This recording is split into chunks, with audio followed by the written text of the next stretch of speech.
As promised, here is one of our favorites, TSN hockey analyst Mike Johnson, in a room with a luxurious blanket. Mike, it's great to see you. It's wonderful to see you.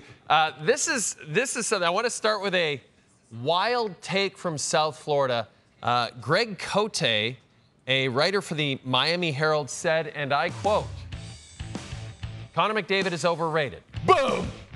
He puts up big, impressive stats, yes, fine. But should he really be called generational, called the best player in the sport, when in 9 seasons he has yet to lead his team to a Stanley Cup? He has the requisite nicknames, McJesus, the chosen one. But he has not proved beyond stats, transcendent, able to lift the franchise to ultimate heights, McOverrated, period. Mike, what's incredible about this take is this is a man who's writing for a newspaper in the city where Dan Marino played, maybe one of the greatest players to never win a championship. But that aside, that insanity aside, is this the most ridiculous hot take ever? This is McRidiculous. Absolutely. Listen, I'm all about clickbait, reader engagement, pandering to the home crowd. I get that. And maybe it's working because here we are talking about it, so it's mission accomplished.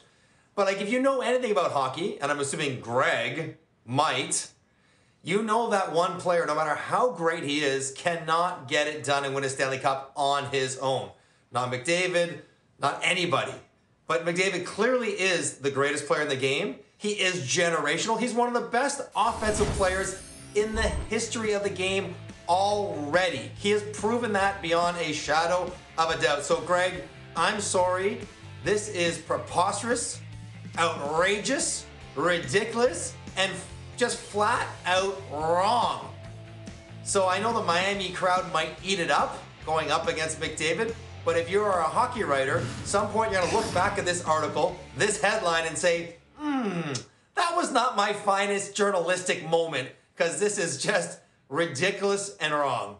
I think we've given Greg enough oxygen. Let's move on to real stuff like this incredible matchup between Connor McDavid and the reigning Selke winner, Sasha Barkov. Though for you, Mike, the more intriguing matchup might be McDavid against rising star Gus Forsling.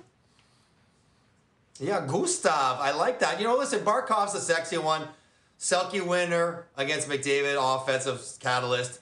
But I think when McDavid gets on the rush, when he gets in the offensive zone, he will likely be facing Gustav Forsling as much as he would Sasha Barkov. And Forsling, on a very good defensive Florida team, has become the Panthers' best defenseman. He's that good. He's not up and coming. He has already arrived. He is spectacularly effective with the way he skates, the way he angles, his active stick, all things that he will try to use to discourage McDavid from doing what McDavid does. Now, sometimes he might be successful, sometimes for sure he won't. But the degree with which he is able to limit what McDavid is trying to do, especially off the rush, will go a long way to see how dangerous the Oilers might be at 5-on-5. So Forsling, maybe he's underrated, Jay, but he is very, very good, and it will be a tough matchup for McDavid. Yeah, I think we used to call Evan Bouchard underrated. I think those days are over. He has been incredible for the Oilers throughout this postseason. 27 points, that's the most among defensemen in the playoffs. In fact, Mike, that's almost double the second most among defensemen in these playoffs. I guess my question is he actually, Evan Bouchard, creeping into that Conn Smythe conversation? No, he's not just creeping like TLC. He's already there because he is. Like, I'm not saying he's going to win it. He's not going to. If the Oilers win the Stanley Cup, McDavid will win the Conn Smythe. I get that.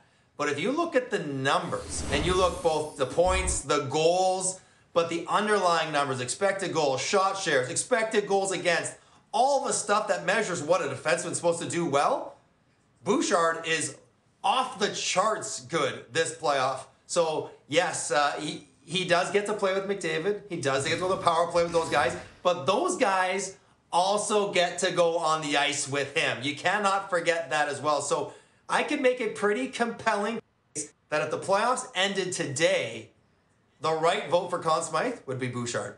Fascinating. We're going to move down the blue line in Edmonton a little bit to those second and third pairings. So you have Darnell Nurse and Brett Kulak. You have Cody Ceci and Philip Broberg, or maybe Vinny Desharnais if he draws back in instead of Broberg. Do you feel like those second and third pairings, Mike, can handle the depth of these Florida forwards in the Stanley Cup Final? Very few defense corps have. I mean, it's a reality of playing against Florida. The amount of physicality, the pressure, the forecheck, the way they make you make decisions under duress for an entire game, game after game, for the entire season, it eventually wears on you.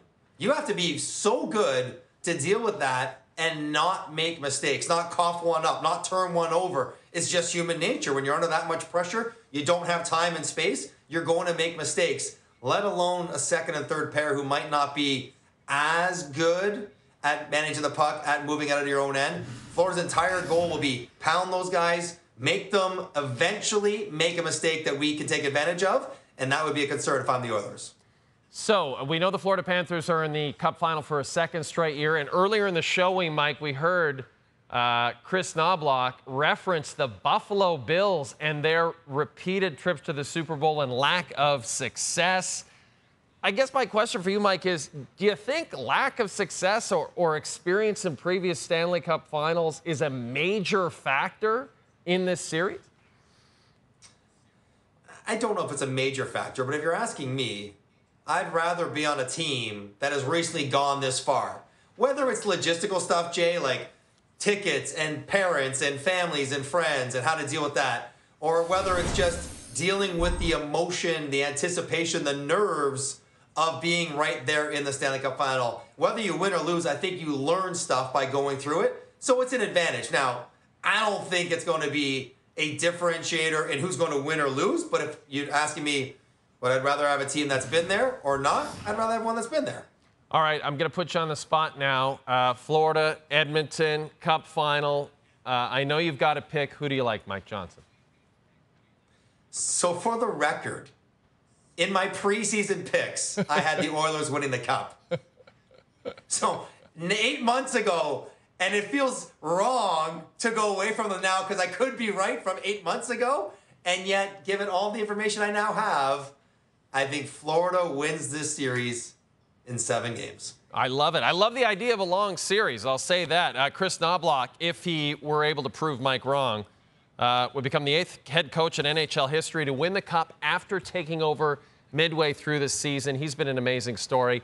This is our TSN hockey analyst, Mike Johnson, and he likes to sit in rooms with luxurious throw blankets.